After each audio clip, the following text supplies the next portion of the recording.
Memoirs of Sherlock Holmes by Sir Arthur Conan Doyle. Adventure 1. Silver Blaze. "I'm afraid, Watson, that I shall have to go," said Holmes as we sat down together to our breakfast one morning. "Go? Where to?" "To Dartmoor, to King's Pyland." I was not surprised. Indeed, my only wonder was that he had not already been mixed up in this extraordinary case, which was the one topic of conversation through the length and breadth of England. For a whole day my companion had rambled about the room with his chin upon his chest and his brows knitted, charging and recharging his pipe with the strongest black tobacco, and absolutely deaf to any of my questions or remarks. Fresh editions of every paper had been sent up by our newsagent, only to be glanced over and tossed down into a corner. Yet, silent as he was, I knew perfectly well what it was over which he was brooding. There was but one problem before the public which could challenge his powers of analysis, and that was the singular disappearance of the favourite for the Wessex Cup and the tragic murder of its trainer. When therefore he suddenly announced his intention of setting out for the scene of the drama, it was only what I had both expected and hoped for. "I should be most happy to go down with you if I should not be in the way," said I. "My dear Watson, you would confer a great favour upon me by coming, and I think that your time will not be misspent, for there are points about the case which promise to make it an absolutely unique one. We have, I think, just time to catch our train at Paddington, and I will go further into the matter upon our journey. You would oblige me by bringing with you your very excellent field-glass." And so it happened that an hour or so later I found myself in the corner of a first-class carriage flying along en route for Exeter, while Sherlock Holmes, with his sharp, eager face framed in his ear-flapped travelling cap, dipped rapidly into the bundle of fresh papers which he had procured at Paddington. We had left Reading far behind us before he thrust the last one of them under the seat and offered me his cigar-case. "We are going well," said he, looking out the window and glancing at his watch. "Our rate at present is 53.5 miles an hour." "I have not observed the quarter-mile posts," said I. "Nor have I, but the telegraph posts upon this line are 60 yards apart, and the calculation is a simple one. I presume that you have looked into this matter of the murder of John Straker and the disappearance of Silver Blaze?" "I have seen what the Telegraph and the Chronicle have to say." "It is one of those cases where the art of the reasoner should be used rather for the sifting of details than for the acquiring of fresh evidence. The tragedy has been so uncommon, so complete, and of such personal importance to so many people, that we are suffering from a plethora of surmise, conjecture, and hypothesis. The difficulty is to detach the framework of fact, of absolute, undeniable fact, from the embellishments of theorists and reporters. Then, having established ourselves upon this sound basis, it is our duty to see what inferences may be drawn and what are the special points upon which the whole mystery turns. On Tuesday evening I received telegrams from both Colonel Ross, the owner of the horse, and from Inspector Gregory, who is looking after the case, inviting my cooperation." "Tuesday evening!" I exclaimed. "And this is Thursday morning. Why didn't you go down yesterday?" "Because I made a blunder, my dear Watson, which is, I am afraid, a more common occurrence than anyone would think who only knew me through your memoirs. The fact is that I could not believe it possible that the most celebrated, remarkable horse in England could not remain concealed, especially in so sparsely inhabited a place as the north of Dartmoor. From hour to hour yesterday I expected to hear that he had been found, and that his abductor was the murderer of John Straker. When, however, another morning had come, and I found that, beyond the arrest of young Fitzroy Simpson, nothing had been done, I felt that it was time for me to take action. Yet in some ways I feel that yesterday has not been wasted." "You have formed a theory, then?" "At least I have got a grip of the essential facts of the case. I shall enumerate them to you, for nothing clears up a case so much as stating it to another person, and I can hardly expect your cooperation if I do not show you the position from which we start." I lay back against the cushions, puffing at my cigar, while Holmes, leaning forward with his long, thin forefinger checking off the points upon the palm of his left hand, gave me a sketch of the events which had led to our journey. "Silver Blaze," said he, "is from the Somomi stock, and holds as brilliant a record as his famous ancestor. He is now in his 5th year, and has brought in turn each of the prizes of the turf to Colonel Ross, his fortunate owner. Up to the time of the catastrophe, he was the first favourite for the Wessex Cup, the betting being 3-1 on him. He has always, however, been a prime favourite with the racing public, and has never yet disappointed them, so that even at those odds enormous sums of money have been laid upon him. It is obvious, therefore, that there were many people who had the strongest interest in preventing Silver Blaze from being there at the fall of the flag next Tuesday. The fact was, of course, appreciated at King's Pyland, where the Colonel's training stable is situated. Every precaution was taken to guard the favourite. The trainer, John Straker, is a retired jockey who rode in Colonel Ross's colours before he became too heavy for the weighing chair. He has served the Colonel for 5 years as jockey and for 7 as trainer, and has always shown himself to be a zealous and honest servant. Under him were 3 lads, for the establishment was a small one, containing only 4 horses in all. One of these lads sat up each night in the stable while the others slept in the loft. All 3 bore excellent characters. John Straker, who is a married man, lived in a small villa about 200 yards from the stables. He has no children, keeps 1 maidservant, and is comfortably off. The country road is very lonely, but about half a mile to the north there is a small cluster of villas which have been built by a Tavistock contractor for the use of invalids and others who may wish to enjoy the pure Dartmoor air. Tavistock itself lies 2 miles to the west, while across the moor, also about 2 miles distant, is the larger training establishment of Mapleton, which belongs to Lord Backwater and is managed by Silas Brown. In every other direction the moor is a complete wilderness, inhabited only by a few roaming gypsies. Such was the general situation last Monday night when the catastrophe occurred. On that evening the horses had been exercised and watered as usual, and the stables were locked up at 9 o'clock. 2 of the lads walked up to the trainer's house, where they had supper in the kitchen, while the third, Ned Hunter, remained on guard. At a few minutes after 9, the maid, Edith Baxter, carried down to the stables his supper, which consisted of a dish of curried mutton. She took no liquid, as there was a water cup in the stables, and it was the rule that the lad on duty should drink nothing else. The maid carried a lantern with her, as it was very dark, and the path ran across the open moor. Edith Baxter was within 30 yards of the stables when a man appeared out of the darkness and called to her to stop. As he stepped into the circle of yellow light thrown by the lantern, she saw that he was a person of gentlemanly bearing, dressed in a grey suit of tweeds with a cloth cap. He wore gaiters and carried a heavy stick with a knob to it. She was most impressed, however, by the extreme pallor of his face and by the nervousness of his manner.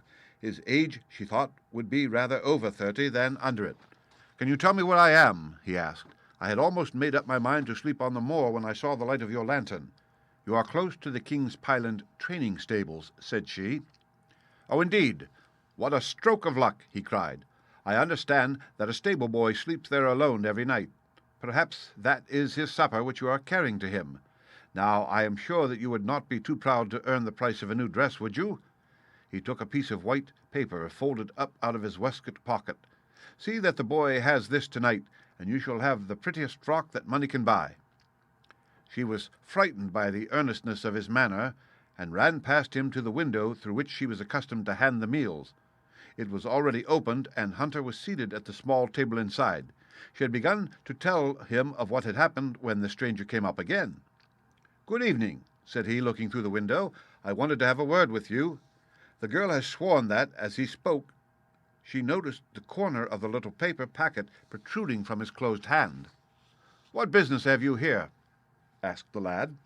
"It's business that may put something into your pocket," said the other. "You've 2 horses in for the Wessex Cup, Silver Blaze and Bayard. Let me have the straight tip, and you won't be a loser. Is it a fact that at the weights Bayard could give the other 100 yards in 5 furlongs, and that the stable have put their money on him?" "So, you're one of those damned touts," cried the lad. "I'll show you how we serve them in King's Pyland." He sprang up and rushed across the stable to unloose the dog. The girl fled away to the house, but as she ran she looked back and saw that the stranger was leaning through the window. A minute later, however, when Hunter rushed out with the hound, he was gone, and though he ran all around the buildings, he failed to find any trace of him. "One moment," I asked. "Did the stable boy, when he ran out with the dog, leave the door unlocked behind him?" "Excellent, Watson, excellent," murmured my companion. "The importance of the point struck me so forcibly that I sent a special wire to Dartmoor yesterday to clear the matter up. The boy locked the door before he left it. The window, I may add, was not large enough for a man to get through." Hunter waited until his fellow grooms had returned, when he sent a message to the trainer and told him what had occurred. Straker was excited at hearing the account, although he does not seem to have quite realized its true significance. It left him, however, vaguely uneasy, and Mrs. Straker, waking at 1 in the morning, found that he was dressing.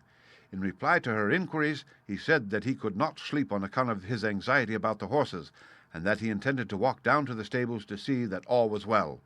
She begged him to remain at home, as she could hear the rain pattering against the window, but in spite of her entreaties he pulled on his large mackintosh and left the house. Mrs. Straker awoke at 7 in the morning to find that her husband had not yet returned. She dressed herself hastily, called the maid, and set off for the stables. The door was open. Inside, huddled together upon a chair, Hunter was sunk in a state of absolute stupor. The favourite's stall was empty, and there were no signs of his trainer.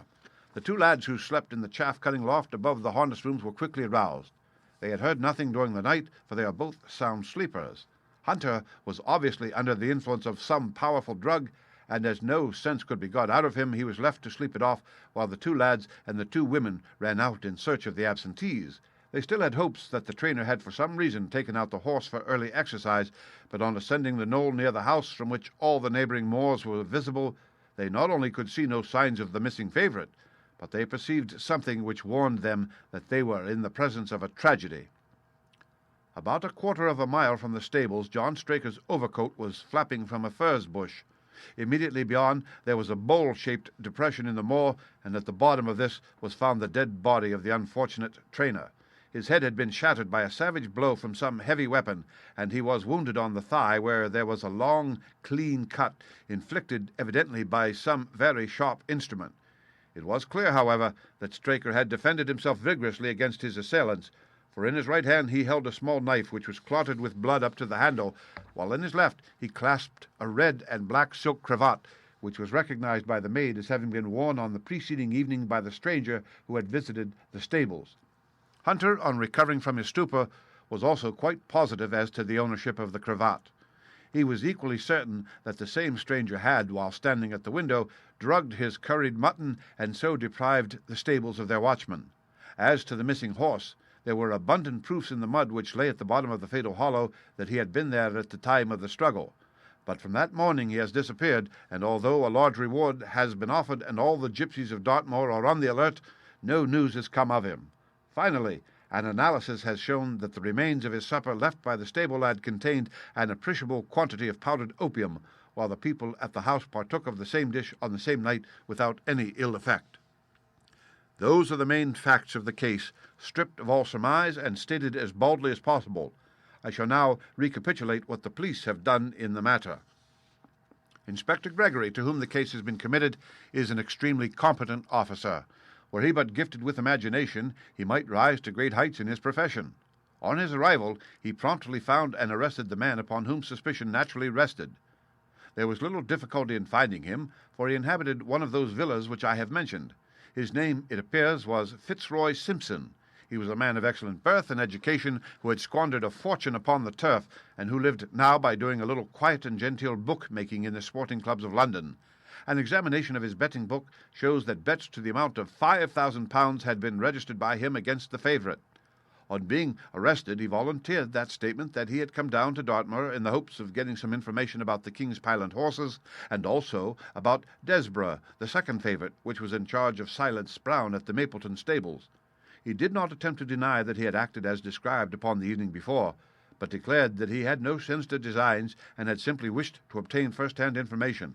When confronted with his cravat, he turned very pale and was utterly unable to account for its presence in the hand of the murdered man.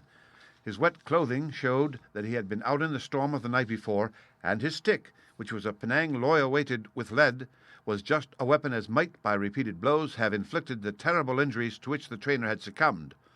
On the other hand, there was no wound upon his person, while the state of Straker's knife would show that one, at least, of his assailants must bear his mark upon him. There you have it all in a nutshell, Watson, and if you can give me any light, I shall be infinitely obliged to you. I had listened with the greatest interest to the statement which Holmes, with characteristic clearness, had laid before me. Though most of the facts were familiar to me, I had not sufficiently appreciated their relative importance, nor their connection to each other. Is it not possible, I suggested, that the incised wound upon Straker may have been caused by his own knife in the convulsive struggles which follow any brain injury? It is more than possible, it is probable, said Holmes. In that case, one of the main points in favour of the accused disappears.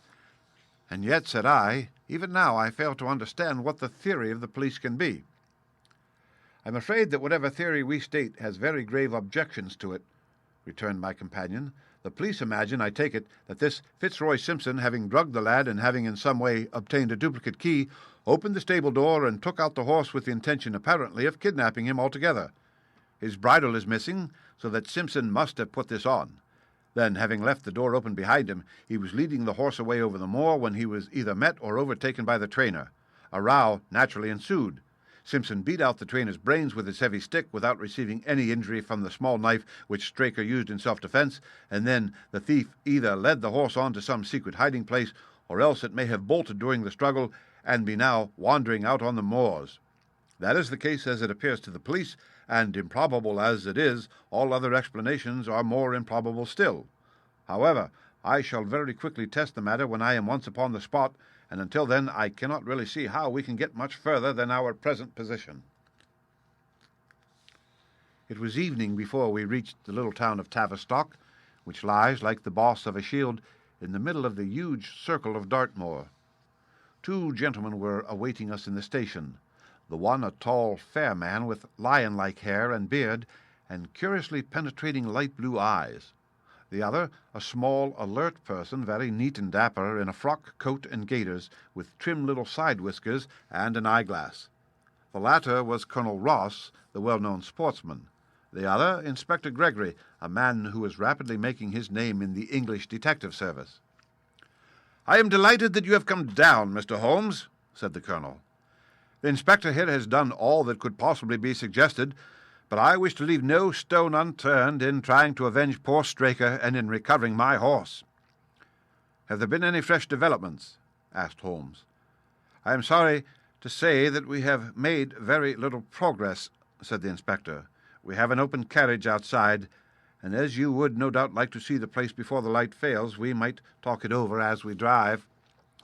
A minute later we were all seated in a comfortable landau and were rattling through the quaint old Devonshire city.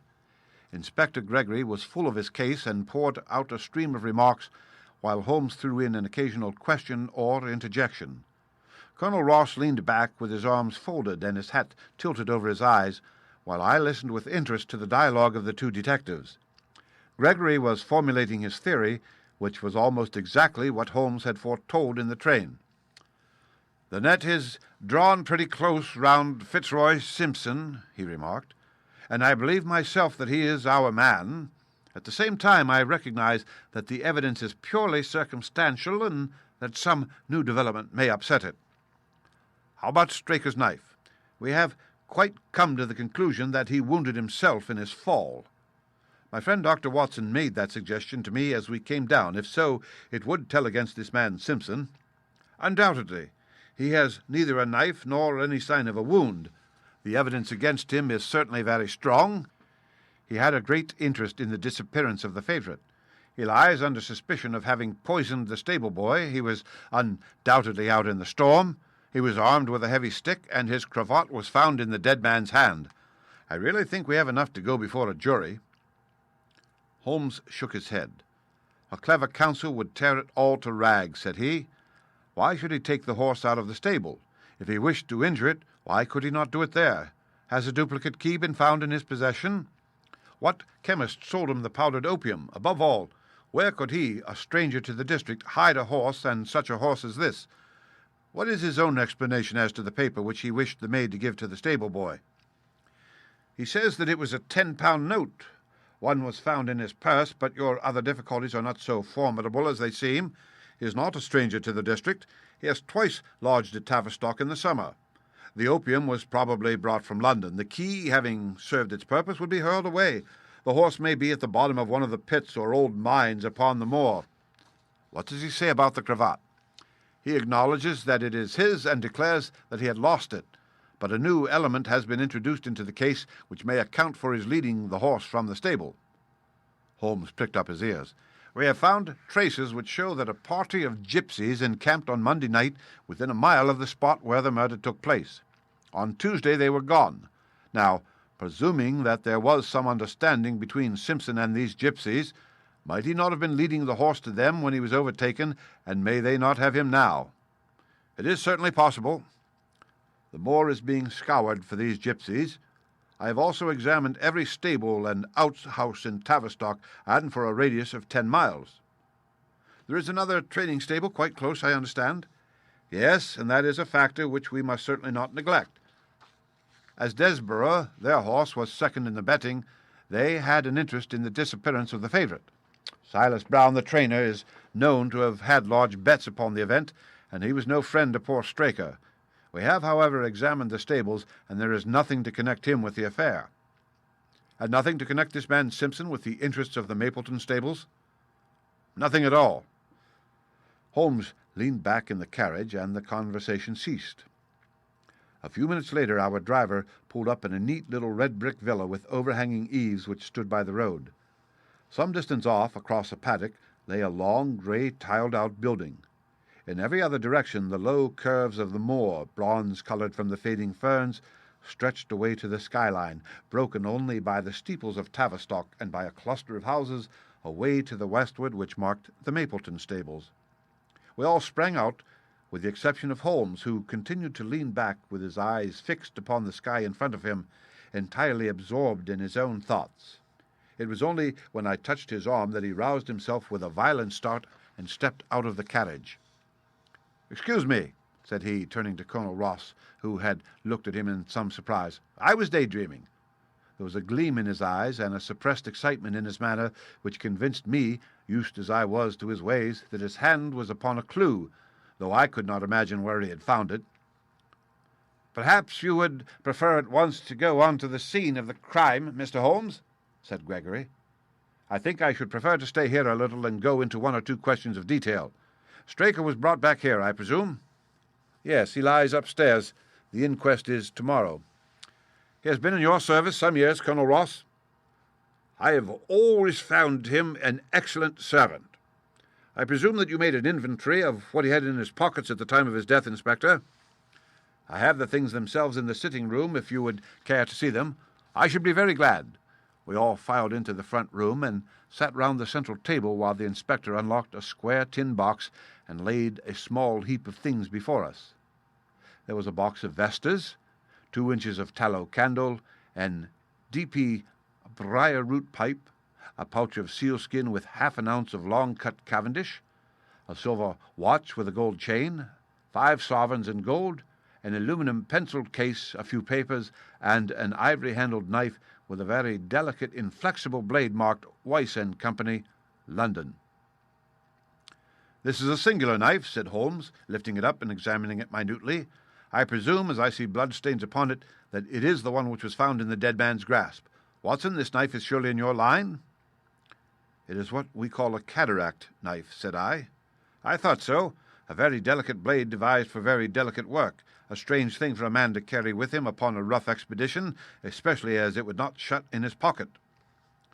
"The tip was guarded by a disc of cork, which we found beside his body," said the inspector. "His wife tells us that the knife had lain upon the dressing-table, and that he had picked it up as he left the room. It was a poor weapon, but perhaps the best that he could lay his hands on at the moment." "Very possible. How about these papers?" 3 of them are receipted hay dealers' accounts. One of them is a letter of instructions from Colonel Ross. The other is a milliner's account for £37.15 made out by Madame Lesure of Bond Street to William Derbyshire. Mrs. Straker tells us that Derbyshire was a friend of her husband's, and that occasionally his letters were addressed here. "Madame Derbyshire has somewhat expensive tastes," remarked Holmes, glancing down the account. 22 guineas is rather heavy for a single costume. However, there appears to be nothing more to learn, and we may now go down to the scene of the crime. As we emerged from the sitting-room, a woman who had been waiting in the passage took a step forward and laid her hand upon the inspector's sleeve. Her face was haggard and thin and eager, stamped with the print of a recent horror. "Have you got them? Have you found them?" she panted. "No, Mrs. Straker, but Mr. Holmes here has come from London to help us, and we shall do all that is possible." "Surely I met you in Plymouth at a garden party some little time ago, Mrs. Straker," said Holmes. "No, sir, you are mistaken." "Dear me, why, I could have sworn to it. You wore a costume of dove-coloured silk with ostrich-feathered trimming." "I never had such a dress, sir." answered the lady. "Ah, that quite settles it," said Holmes, and with an apology he followed the inspector outside. A short walk across the moor took us to the hollow in which the body had been found. At the brink of it was the furze bush upon which the coat had been hung. "There was no wind that night, I understand," said Holmes. "None, but very heavy rain. In that case the overcoat was not blown against the furze bush, but placed there?" "Yes, it was laid across the bush. You fill me with interest. I perceive that the ground has been trampled up a good deal. No doubt many feet have been here since Monday night." "A piece of matting has been laid here at the side, and we have all stood upon that."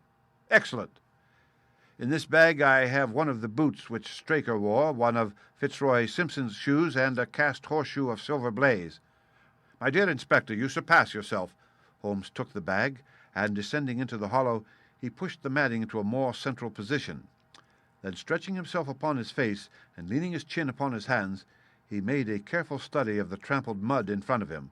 "Hello!" said he suddenly. "What's this?"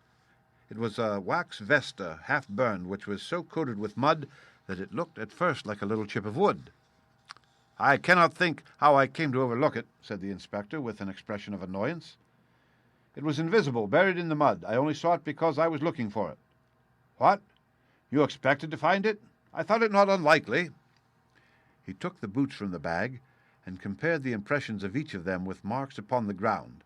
Then he clambered up to the rim of the hollow and crawled about among the ferns and bushes. "I am afraid there are no more tracks," said the inspector. "I have examined the ground very carefully for 100 yards in each direction." "Indeed," said Holmes, rising. "I shall not have the impertinence to do it again after what you say, but I should like to take a little walk over the moor before it grows dark, that I may know my ground tomorrow, and I think that I shall put this horseshoe into my pocket for luck." Colonel Ross, who had shown some signs of impatience at my companion's quiet and systematic method of work, glanced at his watch. "I wish you would come back with me, Inspector," said he. "There are several points in which I should like your advice, and especially as to whether we do not owe it to the public to remove our horse's name from the entries for the cup." "Certainly not," cried Holmes with decision. "I shall let the name stand." The colonel bowed. "I am very glad to have had your opinion, sir," said he. "You will find us at poor Straker's house when you have finished your walk, and we can drive together into Tavistock." He turned back with the inspector, while Holmes and I walked slowly across the moor. The sun was beginning to sink behind the stables of Mapleton, and the long sloping plain in front of us was tinged with gold, deepening into rich, ruddy browns where the faded ferns and brambles caught the evening light. But the glories of the landscape were all wasted upon my companion, who was sunk in the deepest thought. "It's this way, Watson," said he at last. "We may leave the question of who killed John Straker for the instant, and confine ourselves to finding out what has become of the horse.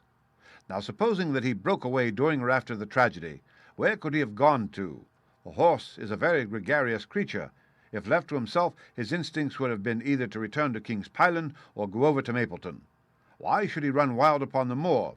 He would surely have been seen by now, and why should gypsies kidnap him? These people always clear out when they hear of trouble, for they do not wish to be pestered by the police. They could not hope to sell such a horse. They would run a great risk and gain nothing by taking him. Surely that is clear." "Where is he, then?" "I have already said that he must have gone to King's Pyland or to Mapleton. He is not at King's Pyland, therefore he is at Mapleton. Let us take that as a working hypothesis and see what it leads us to. This part of the moor, as the inspector remarked, is very hard and dry, but it falls away towards Mapleton, and as you can see from here that there is a long hollow over yonder which must have been very wet on Monday night.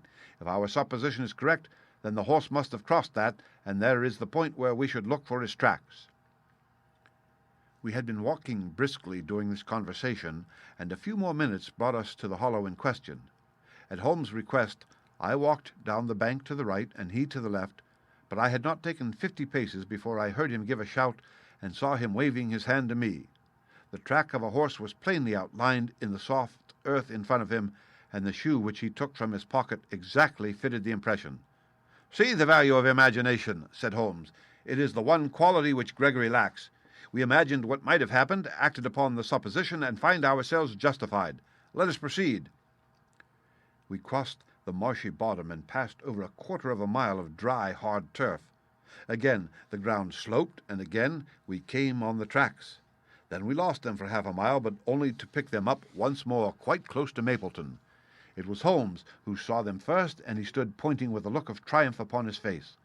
A man's track was visible beside the horse's. "The horse was alone before," I cried. "Quite so. It was alone before. Hullo, what is this?" The double track turned sharp off and took the direction of King's Pyland. Holmes whistled, and we both followed along after it. His eyes were on the trail, but I happened to look a little to one side and saw to my surprise the same tracks coming back again in the opposite direction. "One for you, Watson," said Holmes when I pointed it out. "You have saved us a long walk, which would have brought us back on our own traces. Let us follow the return track." We had not to go far. It ended at the paving of asphalt which led up to the gates of Mapleton stables. As we approached, a groom ran out from them. "We don't want any loiterers about here," said he. "I only wish to ask a question," said Holmes, with his finger and thumb in his waistcoat pocket. "Should I be too early to see your master, Mr. Silas Brown, if I were to call at 5 o'clock tomorrow morning?" "Bless you, sir, if any one is about, he will be, for he is always the first stirring. But here he is, sir, to answer your questions for himself." "No, sir, no. It is as much as my place is worth to let him see me touch your money afterwards, if you like." As Sherlock Holmes replaced the half-crown which he had drawn from his pocket, a fierce-looking elderly man strode out from the gate with a hunting crop swinging in his hand. "What's this, Dawson?" he cried. "No gossiping. Go about your business. And you, what the devil do you want here?" "10 minutes' talk with you, my good sir," said Holmes in the sweetest of voices. "I've no time to talk to every gadabout. We want no stranger here. Be off, or you may find a dog at your heels." Holmes leaned forward and whispered something in the trainer's ear. He started violently and flushed to the temples. "It's a lie," he shouted, "an infernal lie." "Very good. Shall we argue about it here in public, or talk it over in your parlour?" "Oh, come in if you wish to." Holmes smiled. "I shall not keep you more than a few minutes, Watson," said he. "Now, Mr. Brown, I am quite at your disposal." It was 20 minutes, and the reds had all faded into greys before Holmes and the trainer reappeared. Never have I seen such a change as had been brought about in Silas Brown in that short time. His face was ashy pale, beads of perspiration shone upon his brow, and his hands shook until the hunting crop wagged like a branch in the wind.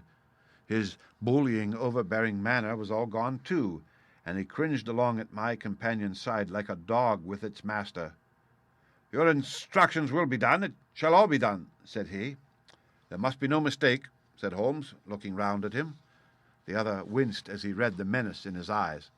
"Oh, no, there shall be no mistake. It shall be there. Should I change it first or not?" Holmes thought a little, and then burst out laughing. "No, don't," said he. "I shall write to you about it. No tricks now, or... Oh, you can trust me. You can trust me." "Yes, I think I can. Well, you shall hear from me tomorrow." He turned upon his heel, disregarding the trembling hand which the other held out to him, and we set off for King's Pyland. "A more perfect compounder of the bully, coward, and sneak than Master Silas Brown I have seldom met with," remarked Holmes as we trudged along together. "He has the horse, then?" "He tried to bluster out of it, but I described to him so exactly what his actions had been upon that morning that he is convinced that I was watching him. Of course, you observed the peculiarly square toes in the impressions, and that his own boots exactly corresponded to them. Again, of course, no subordinate would have dared to do such a thing. I described to him how, when according to his custom he was the first down, he perceived a strange horse wandering over the moor, how he went out to it, and his astonishment at recognizing from the white forehead which has given the favourite its name that chance had put in his power the only horse which could beat the one upon which he had put his money. Then I described how his first impulse had been to lead him back to King's Pyland, and how the devil had shown him how he could ride the horse until the race was over, and how he had led it back and concealed it at Mapleton. When I told him every detail, he gave it up and thought only of saving his own skin. But his stables had been searched. Oh, an old horse-faker like him has many a dodge." "But are you not afraid to leave the horse in his power now, since he has every interest in injuring it?" "My dear fellow, he will guard it as the apple of his eye. He knows that his only hope of mercy is to produce it safe." Colonel Ross did not impress me as a man who would be likely to show such mercy in any case. The matter does not rest with Colonel Ross. I follow my own methods and tell as much or as little as I choose. That is the advantage of being unofficial. I don't know whether you observed it, Watson, but the Colonel's manner has been just a trifle cavalier to me. I am inclined now to have a little amusement at his expense. Say nothing to him about the horse." "Certainly not, without your permission." "And of course this is all quite a minor point compared to the question of who killed John Straker." "And you will devote yourself to that?" "On the contrary, we both go back to London by the night train." I was thunderstruck by my friend's words. We had only been a few hours in Devonshire, and that he should give up an investigation which he had begun so brilliantly was quite incomprehensible to me. Not a word more could I draw from him until we were back at the trainer's house. The Colonel and the Inspector were awaiting us in the parlour. "My friend and I returned to town by the night express," said Holmes. "We have had a charming little breath of your beautiful Dartmoor air." The Inspector opened his eyes, and the Colonel's lip curled in a sneer. "So you despair of arresting the murderer of poor Straker?" said he. Holmes shrugged his shoulders. "There are certainly grave difficulties in the way," said he. "I have every hope, however, that your horse will start upon Tuesday, and I beg that you will have your jockey in readiness. Might I ask for a photograph of Mr. John Straker?" The Inspector took one from an envelope and handed it to him. "My dear Gregory, you anticipate all my wants. If I might ask you to wait here for an instant, I have a question which I should like to put to the maid." "I must say that I am rather disappointed in our London consultant," said Colonel Ross bluntly, as my friend left the room. "I do not see that we are any further than when he came." "At least you have his assurance that your horse will run," said I. "Yes, I have his assurance," said the Colonel with a shrug of his shoulders. "I should prefer to have the horse." I was about to make some reply in defence of my friend when he entered the room again. "Now, gentlemen," said he, "I am quite ready for Tavistock."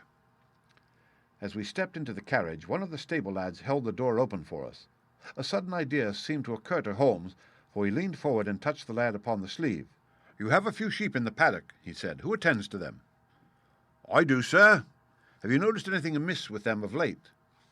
"Well, sir, not much of account, but 3 of them have gone lame, sir."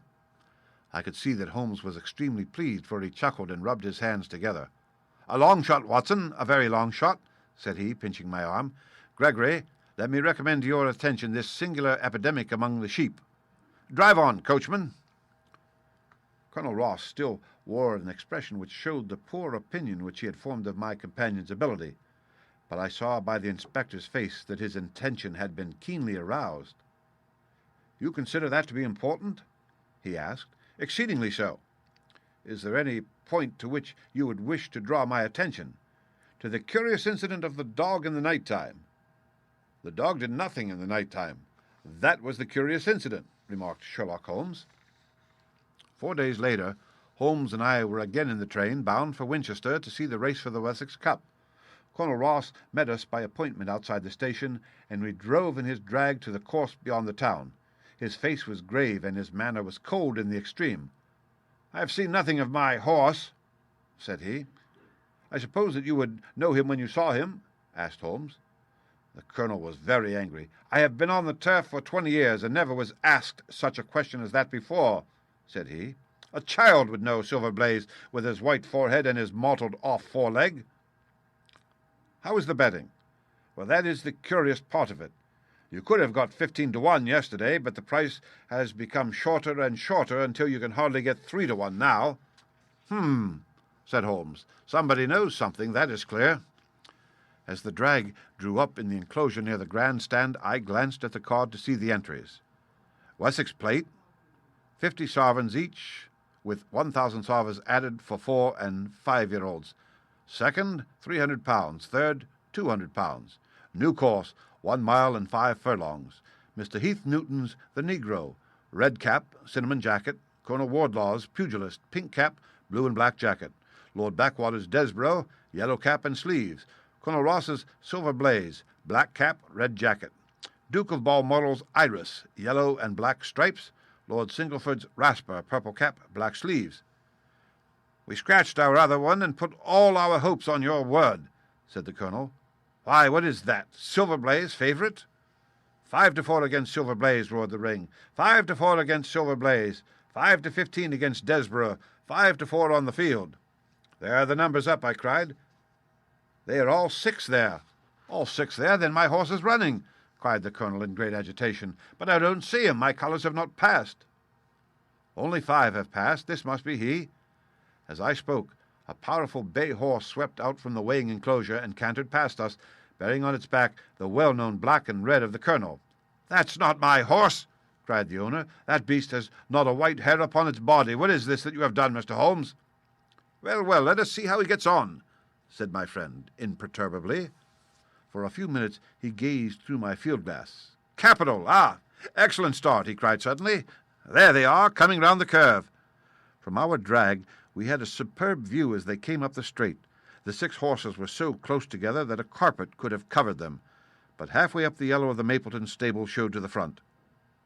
Before they reached us, however, Desborough's bolt was shot, and the colonel's horse, coming away with a rush, passed the post a good 6 lengths before its rival, the Duke of Balmoral's Iris, making a bad third. "It's my race, anyhow," gasped the colonel, passing his hand over his eyes. "I confess that I can make neither head nor tail of it. Don't you think that you have kept up your mystery long enough, Mr. Holmes?" "Certainly, Colonel. You shall know everything. Let us all go round and have a look at the horse together. Here he is," he continued, as we made our way into the weighing enclosure, where only owners and their friends find admittance. "You have only to wash his face and his legs in spirits of wine, and you will find that he is the same old Silver Blaze as ever."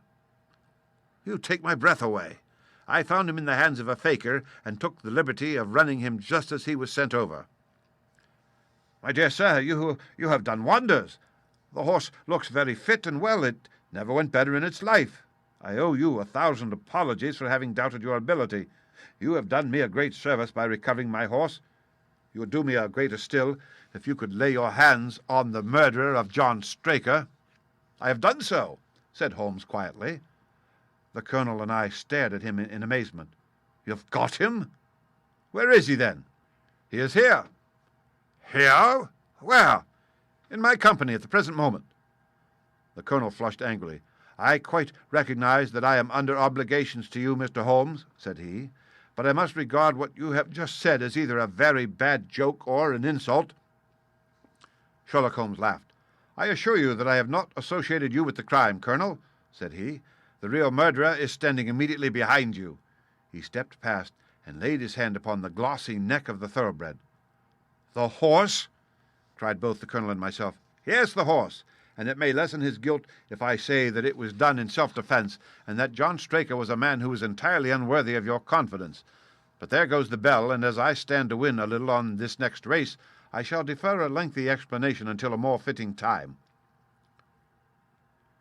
We had the corner of a Pullman car to ourselves that evening as we whirled back to London, and I fancy that the journey was a short one to Colonel Ross as well as to myself, as we listened to our companion's narrative of the events which had occurred at the Dartmoor training stables upon the Monday night, and the means by which he had unravelled them. "I confess," said he, "that any theories which I had formed from the newspaper reports were entirely erroneous, and yet there were indications there, had they not been overlaid by other details, which concealed their true import. I went to Devonshire with the conviction that Fitzroy Simpson was the true culprit, although, of course, I saw that the evidence against him was by no means complete. It was while I was in the carriage, just as we reached the trainer's house, that the immense significance of the curried mutton occurred to me. You may remember that I was distrait, and remained sitting after you had all alighted. I was marvelling in my own mind how I could possibly have overlooked so obvious a clue. "I confess," said the colonel, "that even now I cannot see how it helps us. It was the first link in my chain of reasoning. Powdered opium is by no means tasteless. The flavour is not disagreeable, but it is perceptible. Were it mixed with any ordinary dish, the eater would undoubtedly detect it, and would probably eat no more. A curry was exactly the medium which would disguise this taste. By no possible supposition could this stranger, Fitzroy Simpson, have caused curry to be served in the trainer's family that night, and it is surely too monstrous a coincidence to suppose that he happened to come along with powdered opium upon the very night when a dish happened to be served which would disguise the flavour. That is unthinkable. Therefore, Simpson becomes eliminated from the case, and our attention centers upon Straker and his wife, the only two people who could have chosen curried mutton for supper that night. The opium was added after the dish was set aside for the stable boy, for the others had the same supper with no ill effects. Which of them, then, had access to that dish without the maid seeing them? Before deciding that question, I had grasped the significance of the silence of the dog, for one true inference invariably suggests others. The Simpson incident had shown me that a dog was kept in the stables, and yet, though someone had been in and had fetched out a horse, he had not barked enough to arouse the two lads in the loft. Obviously, the midnight visitor was someone whom the dog knew well. I was already convinced, or almost convinced, that John Straker went down to the stables in the dead of the night and took out Silver Blaze. For what purpose? For a dishonest one, obviously, or why should he drug his own stable boy? And yet I was at a loss to know why. There have been cases before now where trainers have made sure of great sums of money by laying against their own horses through agents and then preventing them from winning by fraud. Sometimes it is a pulling jockey. Sometimes it is some surer and subtler means. What was it here?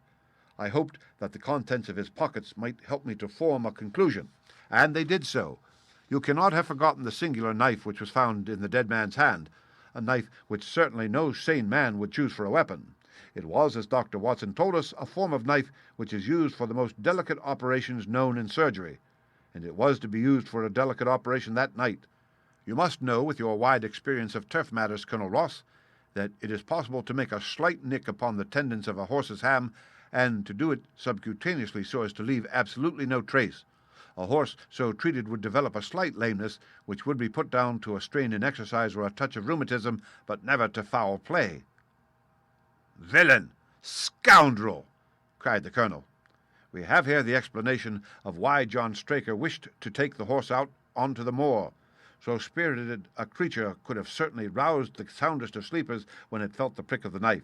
It was absolutely necessary to do it in the open air. "I've been so blind!" cried the colonel. "Of course that was why he needed the candle and struck the match." "Undoubtedly. But in examining his belongings, I was fortunate enough to discover not only the method of the crime, but even its motives. As a man of the world, Colonel, you know that men do not carry other people's bills about in their pockets. We have most of us quite enough to do to settle our own. I at once concluded that Straker was leading a double life and keeping a second establishment. The nature of the bill showed that there was a lady in this case, and one who had expensive tastes. Liberal as you are with your servants, one can hardly expect that they can buy 20-guinea walking dresses for their ladies. I questioned Mrs. Straker as to the dress without her knowing it, and having satisfied myself that it had never reached her, I made a note of the milliner's address, and felt that by calling there with Straker's photograph I could easily dispose of the mythical Derbyshire. From that time on all was plain. Straker had led out the horse to a hollow where his light would be invisible. Simpson, in his flight, had dropped his cravat, and Straker had picked it up with some idea, perhaps, that he might use it in securing the horse's leg. Once in the hollow, he had got behind the horse and had struck a light, but the creature, frighted at the sudden glare, and with the strange instinct of animals feeling that some mischief was intended, had lashed out, and the steel shoe had struck Straker full on the forehead. He had already, in spite of the rain, taken off his overcoat in order to do this delicate task, and so, as he fell, his knife gashed his thigh.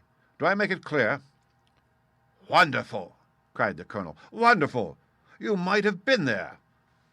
My final shot was, I confess, a very long one. It struck me that so astute a man as Straker would not undertake this delicate tendon-nicking without a little practice. What could he practice on? My eyes fell upon the sheep, and I asked a question which, rather to my surprise, showed that my surmise was correct. When I returned to London, I called upon the milliner, who had recognized Straker as an excellent customer of the name of Derbyshire, who had a very dashing wife, with a strong partiality for expensive dresses. I have no doubt that this woman had plunged him over head and ears in debt, and so led him into this miserable plot. "You have explained all but one thing," cried the colonel. "Where was the horse?" "Ah, it bolted and was cared for by one of your neighbours. We must have an amnesty in that direction, I think. This is Clapham Junction, if I am not mistaken, and we shall be in Victoria in less than 10 minutes. If you care to smoke a cigar in our rooms, Colonel, I shall be happy to give you any other details which might interest you." The end.